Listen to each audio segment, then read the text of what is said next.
Hi friends, welcome to K2V YouTube Channel. இன்னைக்கு நாம பார்க்க போற ரெசிபி Prawns Thokku. இந்த ரெசிபியை எப்படி பண்ணணும்னு பார்க்கறதுக்கு முன்னாடி நம்ம K2V YouTube சேனலை இன்னும் நீங்க Subscribe பண்ணலன்னா Subscribe பண்ணி bell button press பண்ணிக்கங்க. கூடவே இந்த வீடியோவை உங்க friends and relatives-க்கு ஷேர் பண்ணுங்க, லைக் பண்ணுங்க. நான் செஞ்ச மற்ற நான்வெஜ் ரெசிபீஸ்க்கான லிங்க்கையும் கீழே டிஸ்கிரிப்ஷன் பாக்ஸில் கொடுத்துருக்கேன், அதையும் பாருங்கள். இந்த ரெசிபீஸ் எல்லாம் எப்படி இருந்ததுன்னு கீழே ஸ்க்ரால் பண்ணி வந்தால் கமெண்ட் செஷன் இருக்கும், அதில் எனக்கு கமெண்ட் பண்ணுங்கள்.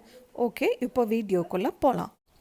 ப்ரான்ஸ் மேலே இருக்கிற ஓடு, அதுக்கு நடுவால் இருக்கிற நரம்பு எல்லாத்தையும் நீக்கி எடுத்துட்டு கோதுமை மாவும் உப்பையும் போட்டு நல்லா பிணைஞ்சு விட்டு 5-6 வாட்டி கழுவி எடுத்து வச்சுருக்கேன். இதோட ஒரு முட்டை ஆட் பண்ணிக்கலாம்.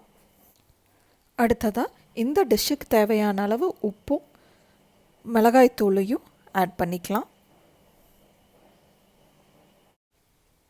அடுத்ததாக ஒரு 1/4 டீஸ்பூன் அளவுக்கு கரம் மசாலா ஆட் பண்ணிக்கலாம். இந்த கரம் மசாலாவை வீட்லேயே எப்படி பண்ணணும்னு கீழே டிஸ்கிரிப்ஷன் பாக்ஸில் கொடுத்துருக்கேன், ரெஃபர் பண்ணிக்கோங்க. இப்போது இது கூடவே 1 டீஸ்பூன் அளவுக்கு டொமேட்டோ கெச்சப் ஆட் பண்ணியிருக்கேன். இது எல்லாத்தையும் நல்லா மிக்ஸ் பண்ணி விட்டுக்கலாம். இப்போ இந்த மிக்சர் ஒரு 10 நிமிஷம் வரைக்கும் நல்லா ஊறட்டும். ஊறினதுக்கப்புறம் தாளிப்பை பார்க்கலாம். 10 நிமிஷம் ஆயிடுச்சு. இப்போது இரும்பு கடாயில் ஒரு 5 டேபிள் ஸ்பூன் அளவுக்கு குக்கிங் ஆயில் ஆட் பண்ணியிருக்கேன். ஆயில் நல்லா சூடானதும் 1 டீஸ்பூன் அளவுக்கு பெப்பர் பவுடர் ஆட் பண்ணிக்கலாம்.